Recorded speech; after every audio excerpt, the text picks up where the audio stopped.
धृतराष्ट्र उवाच धर्मक्षेत्रे कुरुक्षेत्रे संवेता युयुत्सवः मामकाः पांडवाश्चैव किम कुर्वत। संजय धृतराष्ट्र ने कहा, हे संजय, कुरुक्षेत्र की पवित्र भूमि पर युद्ध करने की इच्छा से एकत्रित होने के पश्चात मेरे और पांडु के पुत्रों ने क्या किया। दृष्ट्वा तु पांडवाणीकं व्यूढ़ं दुर्योधनस्तदा आचार्य मुपसंगम्य राजा वचनम ब्रवीत। संजय ने कहा, हे राजन, पांडवों की सेना की व्यूहरचना का अवलोकन कर राजा दुर्योधन अपने गुरु द्रोणाचार्य के पास जाकर इस प्रकार बोले। दुर्योधन उवाच पश्यैतां पांडुपुत्राः नामाचार्य महतीं चमूम व्यूढ़ां द्रुपद पुत्रेण तव शिष्येण धीमता। दुर्योधन ने कहा, पूज्य आचार्य, पांडुपुत्रों की विशाल सेना का अवलोकन करें जिसे आपके द्वारा प्रशिक्षित बुद्धिमान शिष्य द्रुपद के पुत्र ने कुशलता पूर्वक युद्ध करने के लिए सुव्यवस्थित किया है। अत्र शूरा महेश्वासा भीमार्जुन समा युधि युयुद्धानो विराटश्च द्रुपदश्च महारथा। यहाँ इस सेना में भीम और अर्जुन के समान बलशाली युद्ध करने वाले महारथी युयुद्धान, विराट और द्रुपद जैसे अनेक शूरवीर धनुर्धर हैं। धृष्ट केतुश्चेकितानः काशीराजश्च वीर्यवान पुरुजित कुंती भोजश्च शैब्यश्च नरपुंगवः। यहाँ पर इनके साथ धृष्ट केतु, चेकितान काशी के पराक्रमी, राजा काशीराज, पुरुजित, कुंती भोज और शैव्य सभी महान सेना नायक हैं। युद्धामन्युश्च विक्रांत उत्तमौजाश्च वीर्यवान सौभद्रो द्रौपदेयाश्च सर्व एव महारथा। इनकी सेना में पराक्रमी युद्धामन्यु, शूरवीर, उत्तमौजा, सुभद्रा और द्रौपदी के पुत्र भी हैं, जो सभी निश्चय ही महाशक्तिशाली योद्धा हैं। अस्माकं तु विशिष्टा ये तान्निबोध द्विजोत्तम नायका मम सैन्यस्य संझार्थम तान ब्रवीमिते। हे ब्राह्मण श्रेष्ठ, हमारे पक्ष की ओर के उन सेना नायकों के संबंध में भी सुनिए जो सेना को संचालित करने में विशेष रूप से निपुण हैं। अब मैं आपके समक्ष उनका वर्णन करता हूँ। भवान भीष्मश कर्णश कृपश समितिंजय अश्वत्थामा विकर्णश सोमदत्तिस्तथैव च। इस सेना में सदा विजयी रहने वाले आप तथा भीष्म, कर्ण, कृपाचार्य, अश्वत्थामा, विकर्ण तथा सोमदत्त का पुत्र भूरिश्रवा आदि महापराक्रमी योद्धा हैं, जो युद्ध में सदा विजेता रहे हैं। अन्यच बहवः शूरा मदर्थे त्यक्त जीविता नाना शस्त्र प्रहरणा सर्वे युद्ध विशारदा। यहाँ हमारे पक्ष में अन्य अनेक महायोद्धा ऐसे भी हैं जो मेरे लिए अपने जीवन का बलिदान करने के लिए तत्पर हैं। वे युद्ध कौशल में पूर्णतया निपुण और विविध प्रकार के शस्त्रों से सुसज्जित हैं। अपर्याप्तम तदस्माकं बलम भीष्माभिरक्षितम पर्याप्तम त्विदमेतेषां बलम भीमाभिरक्षितम। हमारी शक्ति असीमित है और हम सब महान सेना नायक भीष्म पितामह के नेतृत्व में पूरी तरह से संरक्षित हैं, जबकि पांडवों की सेना की शक्ति भीम द्वारा भलीभांति रक्षित होने के पश्चात भी सीमित है। अयनेषु च सर्वेषु यथा भागमवस्थिता भीष्ममेवाभिरक्षन्तु भवन्तः सर्व एव हि। अतः मैं कौरव सेना के सभी योद्धागणों से आग्रह करता हूं कि सब अपने मोर्चे पर अडिग रहते हुए भीष्म पितामह की पूरी सुरक्षा करें। तस्य संजनयन हर्षम कुरु वृद्धा पितामह सिंहनादम विनद्योच्चयः शंख दद्मौ प्रतापवान। तत्पश्चात कुरुवंश के वयोवृद्ध परम यशस्वी महायोद्धा भीष्म पितामह ने सिंह गर्जना जैसी ध्वनि करने वाले अपने शंख को उच्च स्वर से बजाया, जिसे सुनकर दुर्योधन हर्षित हुआ। तथा शंखाश्च भैर्यश्च पणवानक गोमुखा सहसैवाभ्यहन्यन्त स शब्दस्तु मूलो भवत। इसके पश्चात शंख, नगाड़े, बिगुल, तुरही तथा मृदंग अचानक एक साथ बजने लगे। उनका संवेद स्वर अत्यंत भयंकर था। ततः श्वेतैर्ह यैर्युक्ते महति स्यन्दने स्थितो माधव पांडवश्चैव दिव्यो शंखो प्रदद्मतुः। तत्पश्चात पांडवों की सेना के बीच श्वेत अश्वों द्वारा खींचे जाने वाले भव्य रथ पर आसीन माधव और अर्जुन ने अपने अपने दिव्य शंख बजाए। पांचजन्यम ऋषिकेशो देवदत्तम धनंजय पौंड्रम दद्मो महाशंखम भीमकर्मा वृकोदरः। ऋषिकेश भगवान कृष्ण ने अपना पांचजन्य शंख बजाया। अर्जुन ने देवदत्त शंख तथा अति भोजी एवं अति दुष्कर कार्य करने वाले भीम ने पौंडु नामक भीषण शंख बजाया। अनंत विजयम राजा कुंती पुत्रो युधिष्ठिर नकुल सहदेवश सुघोष मणि पुष्पको। कुंती पुत्र राजा युधिष्ठिर ने अनंत विजय नाम का शंख बजाया। नकुल और सहदेव ने क्रमशः सुघोष और मणिपुष्पक नामक शंख बजाए। काश्यश्च परमेश्वास शिखंडी च महारथः धृष्टद्युम्नो विराटश्च सात्यकिश्च पराजितः। काशीराज काश्य जो अत्यंत श्रेष्ठ धनुषधारी हैं, शिखंडी जो एक महान योद्धा हैं, धृष्टद्युम्न विराट और अपराजय सात्यकी ये सभी पांडव पक्ष के महान महारथी योद्धा हैं। द्रुपदो द्रौपदेयाश्च सर्वशः पृथ्वीपते सौभद्रश्च महाबाहु शंखानद्मु पृथक पृथक। हे पृथ्वी के राजा धृतराष्ट्र, राजा द्रुपद, द्रौपदी के सभी पुत्र और महान भुजाओं वाले अभिमन्यु, सौभद्र, इन सभी ने अलग अलग अपने अपने शंख बजाए। सघोषो धार्तराष्ट्राणां हृदयानि व्यदारयत् नभश्च पृथिवीं चैव तुमुलोऽभ्यनुनादयन्।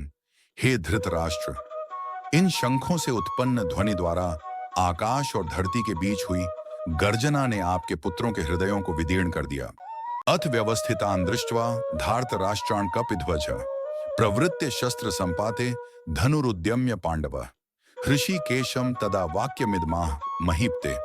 उस समय हनुमान के चित्र से अंकित ध्वजा लगे रथ पर आसीन पांडुपुत्र अर्जुन अपना धनुष उठाकर बाण चलाने के लिए उद्यत दिखाई दिए।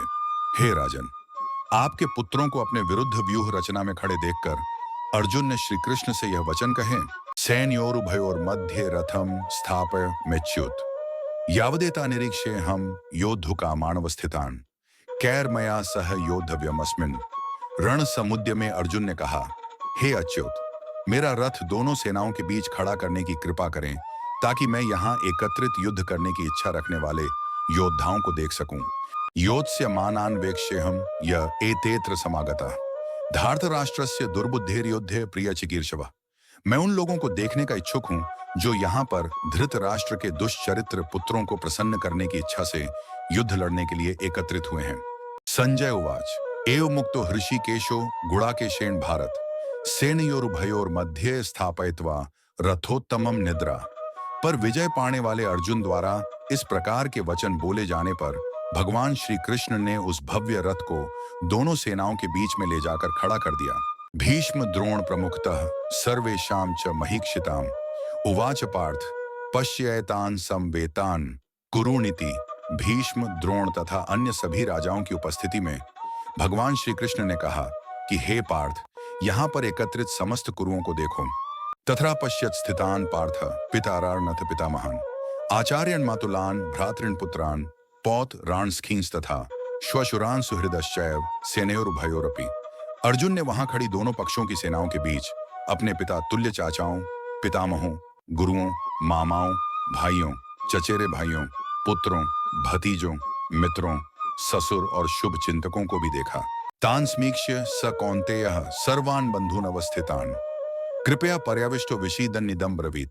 जब कुंती पुत्र अर्जुन ने अपने बंधु बांधवों को वहां देखा तब उसका मन अत्यधिक करुणा से भर गया और फिर गहन शोक के साथ उसने निम्न वचन कहे। अर्जुन उवाच दृष्ट्वेमं स्वजनम कृष्ण युयुत्सुम समुपस्थितम सीदंति मम गात्राणि मुखम च परिशुष्यति। अर्जुन ने कहा, हे कृष्ण, युद्ध करने की इच्छा से तथा एक दूसरे का वध करने के लिए यहाँ अपने वंशजों को देखकर मेरे शरीर के अंग कांप रहे हैं और मेरा मुंह सूख रहा है। उस शरीरे में रोमहर्षश जायते गांडीवम स्रंसते हस्तात्वक्चैव परिदह्यते। मेरा सारा शरीर कांप रहा है, मेरे शरीर के रोएं खड़े हो रहे हैं, मेरा धनुष गांडीव मेरे हाथ से सरक रहा है और मेरी पूरी त्वचा में जलन हो रही है। न च शक्नोम्यवस्थातुं ब्रह्मति व च मे मनः निमित्तानि च पश्यामि विपरीतानि। केशव, मेरा मन उलझ रहा है और मुझे घबराहट हो रही है। अब मैं यहाँ और अधिक खड़ा रहने में समर्थ नहीं हूँ। केशी राक्षस का वध करने वाले हे केशव, न च श्रेयोनुपश्यामि हत्वा स्वजन माहवे न कांक्षे विजयम कृष्ण न च राज्यम सुखाणी च। मुझे केवल अमंगल के लक्षण दिखाई दे रहे हैं। युद्ध में अपने वंश के बंधु बांधवों का वध करने में मुझे कोई अच्छाई नहीं दिखाई देती है और उन्हें मारकर मैं कैसे सुख पा सकता हूँ। न कांक्षे विजयम कृष्ण न च राज्यम सुखाणी च किन्नो राज्येण गोविंद किम भोगैर्जीवितेन वा मैक्कक यशामर्थे कांक्षितम नो राज्यम भोगा सुखानि च ते इमे अवस्थिता युद्ध प्राणांस त्यक्त्वा धनानि च। हे कृष्ण, मुझे विजय, राज्य और इससे प्राप्त होने वाला सुख नहीं चाहिए। ऐसे राज्य, सुख या अपने जीवन से क्या लाभ प्राप्त हो सकता है, क्योंकि जिन लोगों के लिए हम यह सब चाहते हैं वे सब इस युद्ध भूमि में हमारे समक्ष खड़े हैं। आचार्य पितरः पुत्रास्तथैव च पितामहः मातुला श्वशुरा पौत्रा श्याला संबंधिनस्तथा। हे मधुसूदन, हमारे आचार्यगण, पितृगण, पुत्र, पितामह, मामा, पौत्र, ससुर, भांजे, साले और अन्य संबंधी अपने प्राण और धन का दांव लगाकर यहाँ उपस्थित हैं। एतान हन्तुमिच्छामि घ्नतोपि मधुसूदन अपि त्रैलोक्य राज्यस्य हेतो किन्नु महि कृते। यद्यपि वे मुझ पर आक्रमण भी करते हैं, तथापि मैं इनका वध क्यों करूं? यदि फिर भी हम धृतराष्ट्र के पुत्रों का वध करते हैं, तब भले ही इससे हमें पृथ्वी के अतिरिक्त तीनों लोग भी प्राप्त क्यों न होते हों, तब भी उन्हें मारने से हमें सुख कैसे प्राप्त होगा? निहत्य धार्तराष्ट्रान्नः का प्रीतिः स्यात् जनार्दन पाप में वाश्रयेदस्मान् हत्वैतानाततायिनः। हे समस्त जीवों के पालक, धृतराष्ट्र के पुत्रों का वध करके हमें क्या सुख प्राप्त होगा? यद्यपि वे सब अत्याचारी हैं, फिर भी यदि हम उनका वध करते हैं, तब निश्चय ही उन्हें मारने का हमें पाप लगेगा। अर्जुन उवाच तस्मान्नार्हा वयम हन्तुम धार्तराष्ट्रान् स्वबान्धवान् स्वजनम हि कथम हत्वा सुखिनः स्याम माधव। इसलिए अपने चचेरे भाइयों धृतराष्ट्र के पुत्रों और मित्रों सहित अपने स्वजनों का वध करना हमारे लिए किसी भी दृष्टि से उचित नहीं है। हे माधव, इस प्रकार अपने वंशजों का वध कर हम सुख की आशा कैसे कर सकते हैं? अर्जुन उवाच यद्यप्येते न पश्यन्ति लोभोपहचेत्स कुलक्ष्य कृतम दोषम मित्रद्रोहे च पातकम। यद्यपि लोभ से अभिभूत होने के कारण वे अपने स्वजनों के विनाश और अपने मित्रों के साथ विश्वासघात करने में कोई दोष नहीं देखते हैं। अर्जुन उवाच कथम न झेयमस्माभिः पापादस्मान्निवर्तितुम कुलक्ष्य कृतम दोषम प्रपश्यद्भिर्जनार्दन। तथापि हे जनार्दन, जब हमें स्पष्टतः अपने बंधु बांधवों का वध करने में अपराध दिखाई देता है, तब हम ऐसे पापमय कर्म से क्यों न दूर रहें? अर्जुन उवाच कुलक्षये प्रणश्यन्ति कुल धर्मा सनातना धर्मे नष्टे कुलम कृत्स्नम धर्मो विभवत्युत। जब कुल का नाश हो जाता है, तब इसकी कुल परंपराएं भी नष्ट हो जाती हैं और कुल के शेष बचे लोग अधर्म में प्रवृत्त होने लगते हैं। अर्जुन उवाच अधर्माभिभवात् कृष्ण प्रदुष्यन्ति कुलस्त्रियः स्त्रीषु दुष्टासु वार्ष्णेय जायते वर्ण संकरः। अधर्म की प्रबलता के कारण हे कृष्ण, कुल की स्त्रियां दूषित हो जाती हैं और स्त्रियों के दुराचारिणी होने से हे वृष्णिवंशी अवांछित संतानें जन्म लेती हैं। संकरो नरकायव कुलजानाम कुलस्य च पतन्ति पितरो येषां लुप्त पिंडोदक क्रिया। अवांछित संतानों की वृद्धि के परिणाम स्वरूप निश्चय ही पारिवारिक परंपरा का विनाश करने वालों का जीवन नारकीय बन जाता है। जल तथा पिंडदान की क्रियाओं से वंचित हो जाने के कारण ऐसे पतित कुलों के पितरों का भी पतन हो जाता है। दोषैरेतः कुलजाना वर्ण संकर कारकः उत्साद्यन्ते जाति धर्मा कुल धर्माश्च शाश्वता। अपने दुष्कर्मों से कुल परंपरा का विनाश करने वाले दुराचारियों के कारण समाज में अवांछित संतानों की वृद्धि होती है और विविध प्रकार की सामुदायिक और कुटुंब तथा पारिवारिक कल्याण की गतिविधियों का भी विनाश हो जाता है। उत्सन्न कुल धर्माणाम मनुष्याणाम जनार्दन नरके नियतम वासो भवतीत्यनुशुश्रुम। हे जनार्दन, मैंने गुरुजनों से सुना है कि जो लोग कुल परंपराओं का विनाश करते हैं वे अनिश्चित काल के लिए नरक में डाल दिए जाते हैं। अहो बत महत पापम कर्तुम व्यवसिता वयम यद्राज्य सुखलोभेन हंतुम स्वजन मुद्यता नाशान। हाय, हम कैसे महान पाप के लिए तैयार हो गए हैं। केवल राज्य और सुख की लालसा में अपने ही स्वजनों को मारने को उद्यत हो गए हैं। यदि माम प्रतिकारम शस्त्रम शस्त्रपाणय धार्तराष्ट्रा रणे हन्युस्तन में क्षेमतरम भवेत। यदि धृतराष्ट्र के पुत्र रणभूमि में हथियारों से लैस होकर मुझे बिना प्रतिरोध किए और निहत्थे अवस्था में मार डालें, तो भी वही मेरे लिए अधिक कल्याणकारी होगा। एवं मुक्तवार्जुनः संख्ये रथोपस्थ उपाविशत विसृज्य सशरम छापम शोक संविघ्न मानसः। संजय ने कहा। इस प्रकार कहकर अर्जुन रणभूमि में रथ के भीतर बैठ गए। उन्होंने अपने बाणों सहित धनुष को त्याग दिया और उनका मन शोक से अत्यंत विचलित हो गया।